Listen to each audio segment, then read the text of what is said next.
Ja, Rock of Ages is hier in de Café de Engelenbak in Doetinchem. Ja, met een hele goede reden, want vanavond treden hier de Canadese heavy metal legendes van 3 Inches of Blood op, samen met Cannibalistic Squirrel. En ik zit hier eventjes apart met 2 leden van 3 Inches of Blood. Who are you and can you introduce yourself? Hi, my name's Cam and I'm the singer. I am Justin. I am one of the 2 guitar players and I also sing in the band. Alright, well first of all, thank you very much for your time for Rock of Ages here on AFM in the Netherlands. It means a lot to us. We're going to talk about the current situation with 3 Inches of Blood. But first I would like to go in the past. Because you go way back, like the beginning of this millennium, right? Mm-hmm. But that was in the time that new metal and that kind of music was the talk of the town. But you were old school. Yeah. We were just playing stuff that we wanted to hear, but no bands were doing that anymore, it seemed. Yeah, like you said, it was all new metal. Metalcore was kind of coming up. Bands, there were all these American bands who were copying the sound that At the Gates had pioneered. Yeah, it's Swedish sound. And so what we were doing was not fashionable. Not that we cared. we liked what we were doing, and that was fine. And we weren't looking to follow trends or anything like that. You just follow your heart. Exactly. We were playing what sounded good to us. Yes. And but in the beginning you make a lot of progress, right? Because also with your second album, that was a very good album with Deadly Sinners. Like, is that your hit single? I would say so. That's easily our most well-known song. Yeah, it is. A song that always gets a good pop from the crowd. So it's nice to have a song like that for sure. And can you tell me a little bit about highlights of the past that you did, like tours of certain memorable shows? Yeah, absolutely. Well, I think a tour that really kind of got us noticed by people was when we were still touring for our very first record that we produced ourselves. We got a tour with The Darkness in the UK in 2003, and that got us noticed by some labels and eventually got us signed by Roadrunner. We were put on a tour with the Black Dahlia Murder in 2000. I think it was also in 03 or 04, and that's when like labels were actually coming out in the US and watching us play, and Roadrunner being one of them, obviously. And that was Black Dahlia Murder and Himsa. Black Dahlia Murder, right? and Himsa and us, and we toured all over the US. It was Black Dahlia's first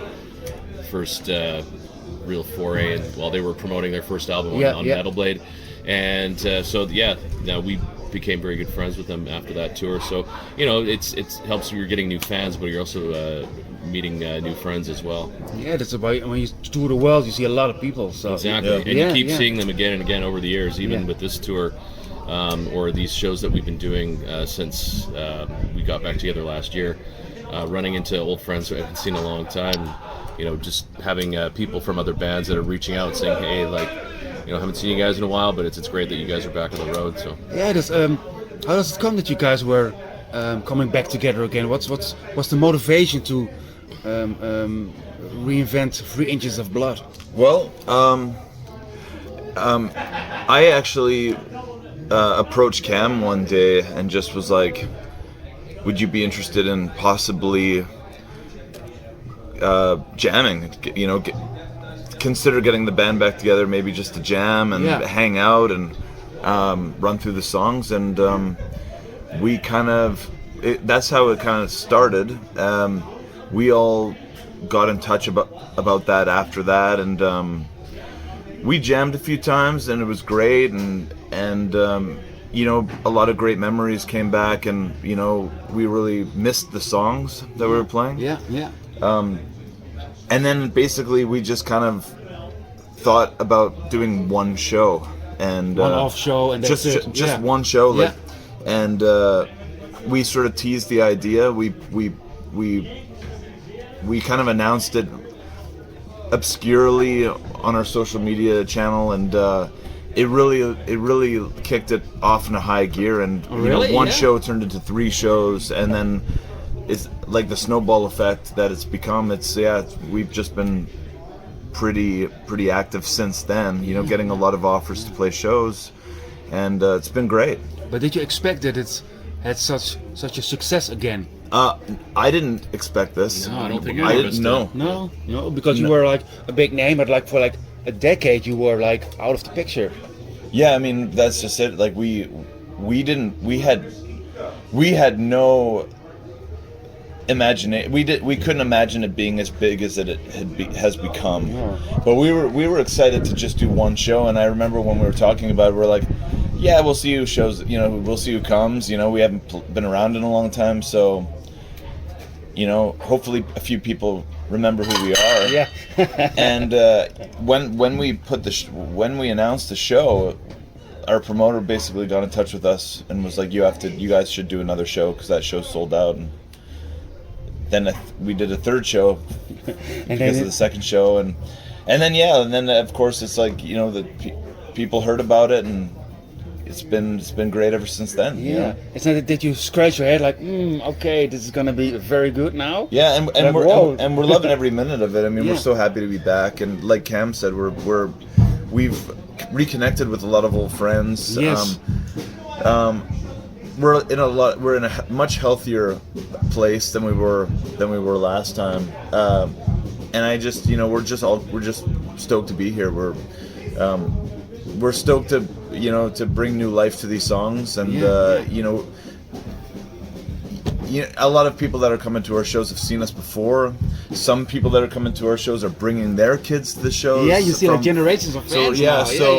So that's really cool that we're giving people a new experience, and we're also, you know, playing to people who have like followed us for many years. So yeah, because I've seen you guys, I think back in, I don't know, like I think it was at the Dynamo Open Air Fest in 2005 or so. Yeah, that was the last time. And then this summer at Into the Grey Festival, we were like, huh, what? Hey, 3 Inches of Blood is on stage. They're back. Yeah. You know, but you did a very good summer tour, didn't you? Because you play on a lot of great festivals here in Europe. Yeah, that was once we really decided to keep it going and take other opportunities. Yeah. We decided, we want to get back to Europe and reintroduce ourselves on this festival circuit. Yeah. Because our history with the festival circuit, I felt, was a little spotty, and we had different agents booking for us over the years, so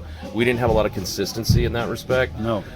But now we've got a great agent behind us. Who's an old friend, and he's gotten us some fantastic gigs on this tour, and we're playing some festivals that we haven't, big ones that we've played but not for a long time. We got back on Wacken this year.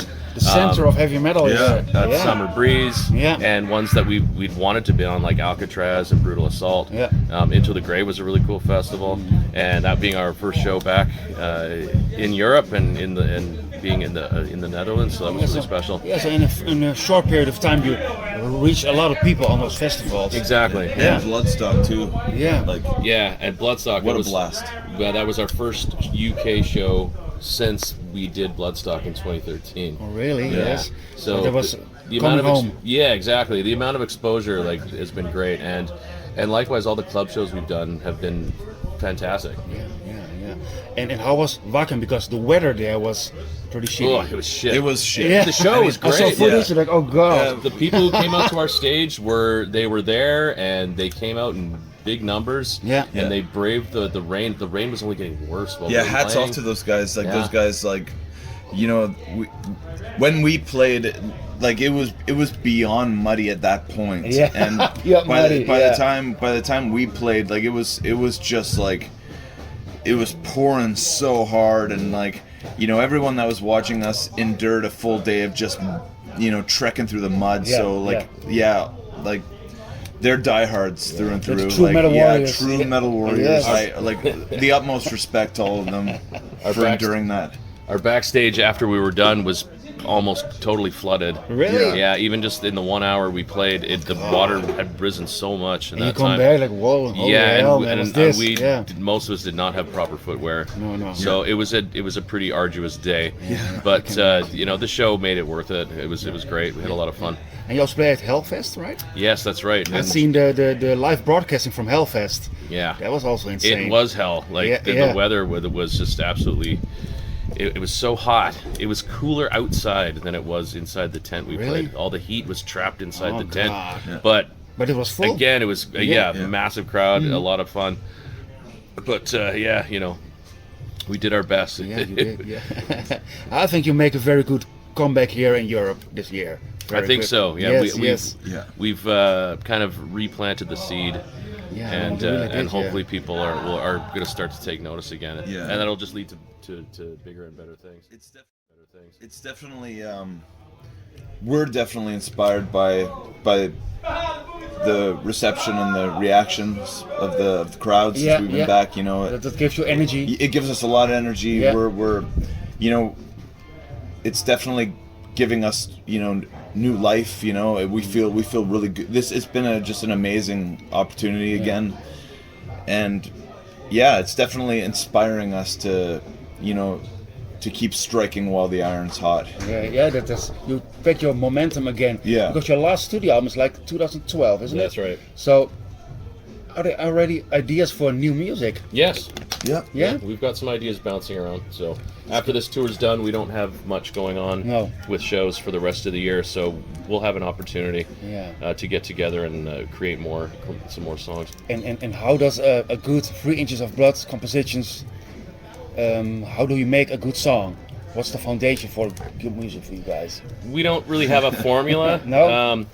It's more or less what comes to mind, and then present it to the rest of the group. And if everyone's feeling it, then we just start trying to arrange it. We're definitely excited to we have songs that we're working on, but we're in no rush. We're not just slapping something together for the sake of just getting something out, rushing something and getting something out. Like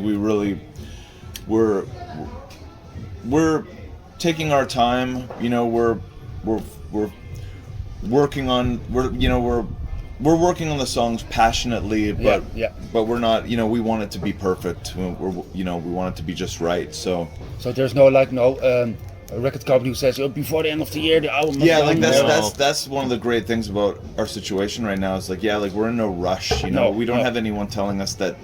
I mean, I love deadlines. For the sake of really be focused the crack of the whip.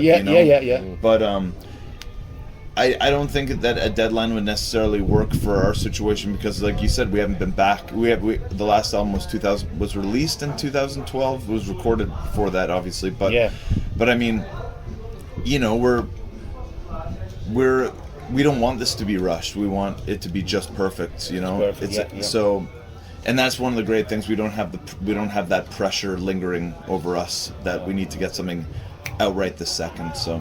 No, because it's totally different than back in the day. Because there's so many releases, so many bands. So then you can better take your time to make a good record. Then it's rushed. And like Cam said too, we all want to feel it. We're a little, I don't necessarily want to say we're rusty. We've all been active musically. Yeah. But coming back to this is, we want it to be just perfect. It's and perfection takes a little time. It takes time, it's true. Yeah, it takes time. All right, last question. You've been on tour, right? And like we already mentioned, Wakker and Bloodstock and all that. But here tonight, you're back in the Netherlands in a pub. Do you prefer a big festival or smaller gigs, or is it the same to you? I like them both. I'll start at this. I like them both. There's something to be said about both. I love the intimacy of a small pub. Yeah.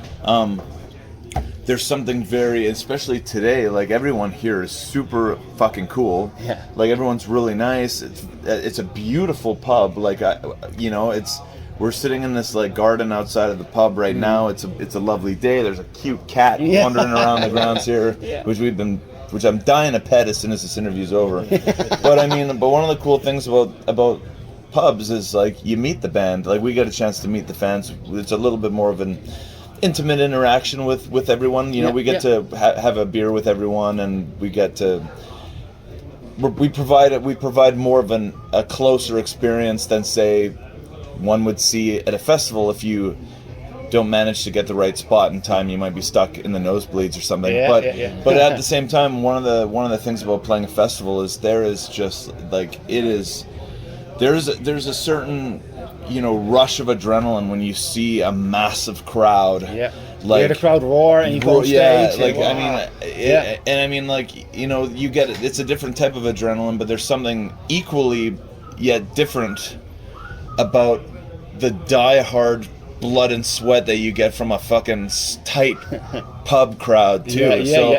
I mean, they're both so important. You know, we're just grateful that people get a chance to see us under any roof, or tent. So I mean, we're just happy to be playing, regardless of the size of crowd or the venue or whatever. We just want to play, and every venue has its own personal experience. So I agree. I love playing in front of big crowds, but the energy can be just as electric if you're playing a small pub with some really dedicated people. You feel they're right there in your face. And you can see them up close, and you can see how much they're into it.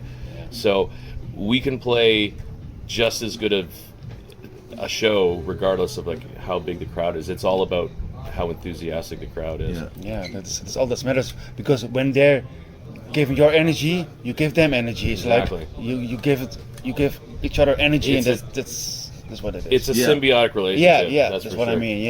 All right. Is there one last thing that you would like to say to the Dutch heavy metal 3 Inches of Blood fans? Thank you for bringing us Chocomel to us, and for having that available in your country. It's one thing we all love.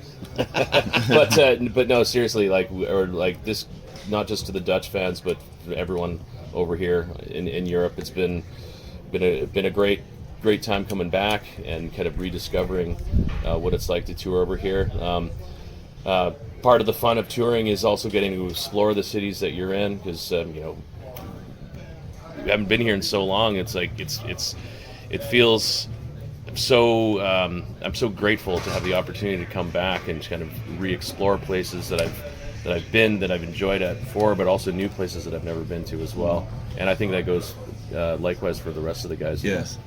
That's good to hear, man. We really appreciate the love that we've been shown in the Netherlands, and thank you very much. Yeah, thank you all for listening and supporting us, past, present, and future. And also, keep supporting the local scenes, and keep going to local gigs and supporting all the live music in all your towns. Yeah, and keep producing Chocomel, and we'll keep drinking it. All right. Thank you very much, man.